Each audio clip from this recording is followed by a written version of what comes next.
മൊത്ത ചിക്കി റോസ്റ്റ് ഉണ്ടാക്കി തുടങ്ങാം. ചന്ദ്രിക ലോലമാ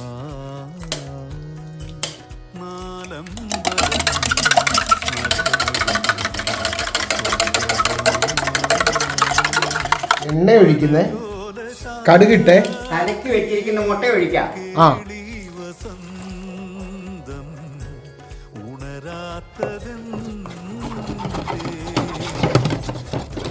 ചിക്കി വന്നേ. അരിഞ്ഞെടുത്തിരിക്കുന്ന സാധനങ്ങൾ: സവോള, തക്കാളി, വെളുത്തുള്ളി, കറിവേപ്പില, ഇഞ്ചി. ഇത് നമുക്കൊന്ന് അരച്ചെടുക്കാം.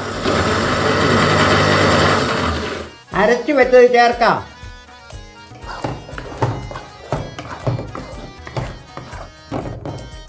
എടുത്തിരിക്കുന്ന പൊടികൾ: മുളക് പൊടി, മഞ്ഞപ്പൊടി, മല്ലിപ്പൊടി, മസാലപ്പൊടി, ഉപ്പ്.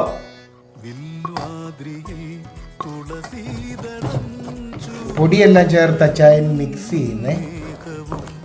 പച്ച മണം മാറുന്നിടം വരെ ഇളക്കണം. അച്ചായൻ ഇളക്കിക്കൊണ്ടേയിരിക്കുന്നേ.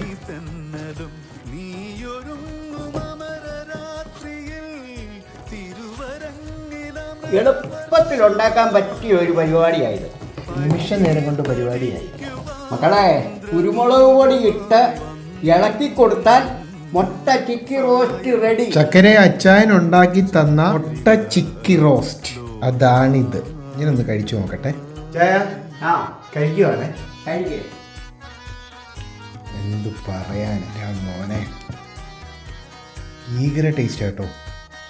ചോറിൻ്റെ കൂടെ ഇട്ട് ഇളക്കിയപ്പോൾ ഇല്ലേ, സുട്ടിടുവായി. അടിപൊളി. ഈ അച്ചായൻ ചപ്പാത്തിക്കാണ് കഴിക്കുന്നത്. സ്വന്തമായിട്ട് ഉണ്ടാക്കിയിട്ട് സ്വന്തമായിട്ട് അഭിപ്രായം പറയുന്നു. ചപ്പാത്തിക്ക് അടിപൊളിയായിട്ട്, ചോറിന് ഗംഭീരമായിട്ടുണ്ട്. ഇങ്ങനെ ചോറിനകത്തിട്ട് ഇളക്കി കഴിക്കുമ്പോൾ ഉണ്ടാവുന്ന ഒരു ആനന്ദമില്ലേ, പരമാനന്ദമാണ്. അങ്ങനെ വീണ്ടും അച്ചായൻ നമുക്കൊരു റെസിപ്പി പരിചയപ്പെടുത്തി തന്നേക്കുവാണ്. അതും മസ്റ്റ് ട്രൈ ആയിട്ടുള്ള റെസിപ്പിയാണ്. പെട്ടെന്ന് ഉണ്ടാക്കിയെടുക്കാം. ഞാൻ നോക്കിയിട്ട് സവോള വഴറ്റാൻ നിൽക്കണ്ട, ഒന്നും ചെയ്യണ്ട. എന്നിട്ട് ശക്തിപ്പിക്കലും ചെയ്യുമ്പോൾ അതിന്റെ അവസാനത്തെ റിസൾട്ട് എന്താണെന്നറിയാം? ഭീകര ടേസ്റ്റ് ഉള്ള ഒരു കറി. സടപടയെന്ന് അച്ചായൻ ഉണ്ടാക്കിയെടുക്കും. ചോറിന്റെ കൂടെ ചപ്പാത്തിയുടെ കൂടെ കഴിക്കാൻ പറ്റുന്ന സ്പെഷ്യൽ മുട്ട റോസ്റ്റാണിത്. അയിലൂടെ ഒഴിച്ച് മിക്സാക്കി വെച്ച് കുഴച്ച് ഒരുപാട് ഇഷ്ടപ്പെട്ടെ. അടിപൊളി.